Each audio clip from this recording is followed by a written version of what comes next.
Firefighters in Northern California are continuing to battle the flames that have destroyed homes and taken lives. We will have the latest developments on the fires in wine country, in weather. News Scene starts right now. The city of San Diego is standing with a Colorado couple who just wanted a wedding cake. The owner of Masterpiece Cake Shop, Jack Phillips, refused to sell a wedding cake to a same-sex couple. The Colorado Civil Rights Commission filed suit, and now the case is pending in the U.S. Supreme Court. The San Diego City Council voted to join other cities in an amicus brief, which is a legal statement that may be considered by the court as it decides the case. Getting a turkey doesn't have to be quite so expensive this year. Amazon is continuing to lower Whole Foods prices, this time on holiday staples. These lower prices are for Amazon Prime members, and items like turkey and sweet potatoes and canned pumpkin qualify. The offer is valid only in Whole Foods market locations, not through delivery services, and you can even reserve your turkey online. Amazon's purchase of the organic grocery giant has been one of the bigger business headlines of the past few weeks. They've recently opened pop-up shops within Whole Foods where you can try out popular devices such as Amazon's Echo. Nora Mitchell is here with the story. Thanks, Shay. This week in Puerto Rico, it's becoming clear this is a complex disaster, and initial relief efforts are falling well short of the need. The U.S. island territory was devastated after Maria struck 9 days ago, severely crippling vital infrastructure. The island's 3.4 million residents are experiencing critical shortages of food, water, gasoline, and cash. The storm has taken at least 16 lives and destroyed homes, crops, businesses, roads, and cell towers, effectively disabling Puerto Rico's already fragile economy.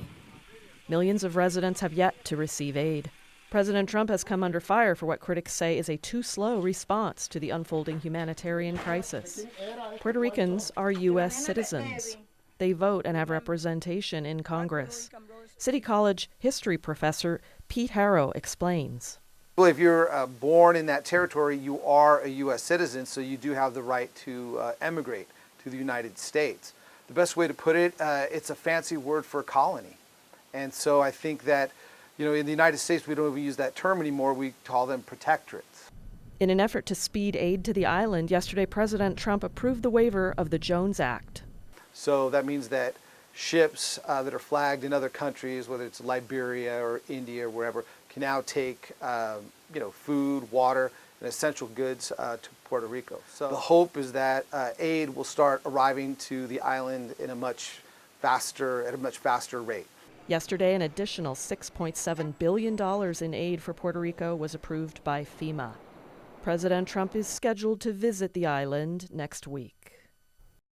Shipping containers of desperately needed supplies are still backed up at San Juan's port, and today the Trump administration and San Juan's mayor are butting heads over the initial U.S. response to the damage and suffering.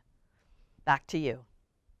The ad is a super PAC-style political message airing nationwide in prime time on both broadcast and cable TV. This type of ad is considered unusual outside of an election cycle. The campaign is being seen, depending on who you talk to, as either gutsy troop rallying or desperate rhetoric. It certainly has proven controversial. In the ad, Steyer is billed simply as an American citizen. He is also a billionaire progressive Democrat, said to be spending more than $10 million of his own money on the messages. City College student and political activist Abby Bateman likes the message. Steyer doing this is important because he's able to project his voice louder. He has the funds to be able to do that, where a lot of Americans don't. Steyer is rumored to be considering a run for California Senate or governor in 2018. In the ad, Steyer calls Trump a clear and present danger who is mentally unstable. There has been talk of impeaching President Trump since the day he was elected. Some GOP senators this week outwardly expressed for the first time a specific lack of confidence in Trump's mental state and his ability to discharge his presidential duties. His commitment to and even understanding of the United States Constitution has also been brought into question. As far as the ad campaign and the petition's ability to impact impeachment proceedings, City College political science professor Nicholas Boucher is skeptical. I do not think so, yeah. Because I think that who it's going to resonate with already kind of believes there's enough material evidence for it. So it's largely, I think, kind of preaching to the choir. Disturbing facts are emerging in the wake of Tuesday's mass shooting that killed 6 and wounded 10 in the small Northern California community of Rancho Tehama, 120 miles north of Sacramento. 43-year-old Kevin Jansen Neal was out on bail after a recent assault arrest. He had an active restraining order out against him and was the subject of a domestic violence call to the police the day before the rampage. Neal had been legally prohibited from owning guns. Neighbors had complained of yelling and sounds of gunfire coming from his property in the days before the shootings. On Wednesday morning, the Tehama County Sheriff's Office announced that the dead body of the gunman's wife was discovered under the floorboards of the couple's home. She had several gunshot wounds, and sheriffs believe she was murdered. A mass murderer, really, that's what he is. The gunman's sister spoke to the AP, saying her brother had no business owning firearms, had struggled with mental illness, and had a violent temper.